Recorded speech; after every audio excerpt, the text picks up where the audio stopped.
آئیے سب سے پہلے ہم اور آپ آقائے نامدار مدنی مدینے کے تاجدار امت غمخوار محمد مصطفیٰ صلی اللہ تعالیٰ علیہ وسلم کی بارگاہ میں جھوم جھوم کر لبوں کو چوم چوم کر درود شریف کا نذرانہ پیش کریں. پڑھیے باواز بلند اللہم صلی اللہ سیدنا مولانا محمد وآلہ وسلم صلو علیہ وسلم الصلاۃ والسلام علیکہ یا رسول اللہ.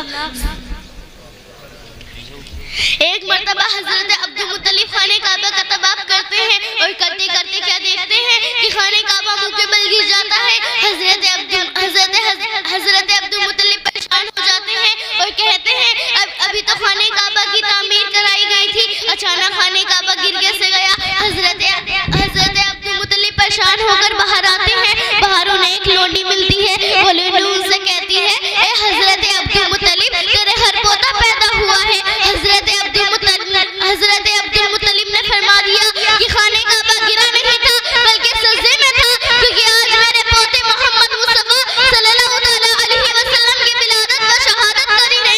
اس لیے تو شاعر نے کیا خوب فرمایا ہے, حاجیوں آؤ شہنشاہ کا روزہ دیکھو, حاجیوں آؤ شہنشاہ کا روزہ دیکھو, کعبہ دیکھ چکے ہو کعبے کا کعبہ دیکھو. حضرت جبریل امین ایک مرتبہ محمد مصطفیٰ صلی اللہ تعالیٰ علیہ وسلم کی بارگاہ میں عرض کرتے ہیں یا رسول اللہ صلی اللہ تعالیٰ علیہ وسلم میں نے داؤد علیہ السلام کی امت کو بھی جہنم میں دیکھا ہے. یا رسول اللہ صلی اللہ تعالیٰ علیہ وسلم میں نے ادریس علیہ السلام کی امت کو بھی جہنم میں دیکھا ہے. یا رسول اللہ صلی اللہ تعالیٰ علیہ وسلم میں نے زکریا علیہ السلام کی امت کو بھی جہنم میں دیکھا ہے. یا رسول اللہ صلی اللہ تعالیٰ علیہ وسلم میں نے نوح علیہ السلام کی امت کو بھی جہنم میں دیکھا ہے. یہ کہہ کر حضرت جبریل خاموش ہو جاتے ہیں اور کہتے ہیں اگر میں نے حضور کو ان کی امت کو جہنم میں جانے کا تذکرہ کر دیا تو حضور کی آنکھوں سے آنسو تصبار ہونے لگیں گے, حضور کا چین بے چینی میں بدل جائے گا, حضور کا قرار بے قراری میں بدل جائے گا, حضور بے چین ہو جائیں گے, حضور بے قرار ہو جائیں گے. اتنے میں میرے حضور عرض کرتے ہیں اے جبریل امین کہ تو نے میری امت کو بھی جہنم میں دیکھا ہے.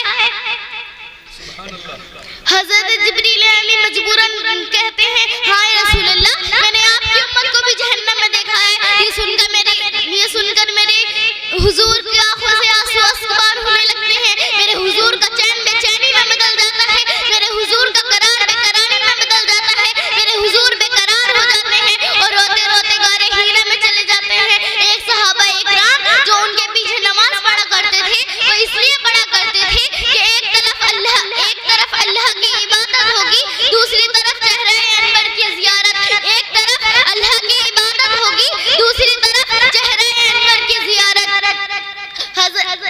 میرے حضور گا رہی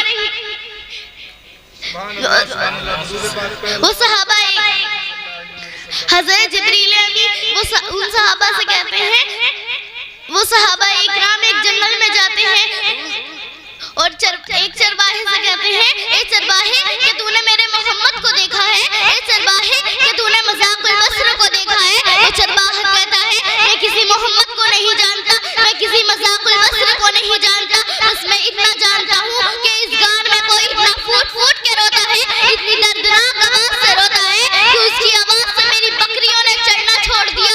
اللہ اکبر. میرے حضور غار حرا میں زاروں قطار رو رہے ہیں. کس کے لیے رو رہے ہیں؟ ہم گناہگار امتیوں کے لیے رو رہے ہیں جن سے آج کل ڈھنگ سے نماز بھی پڑھنی نہیں آتی. جب وہ صحابہ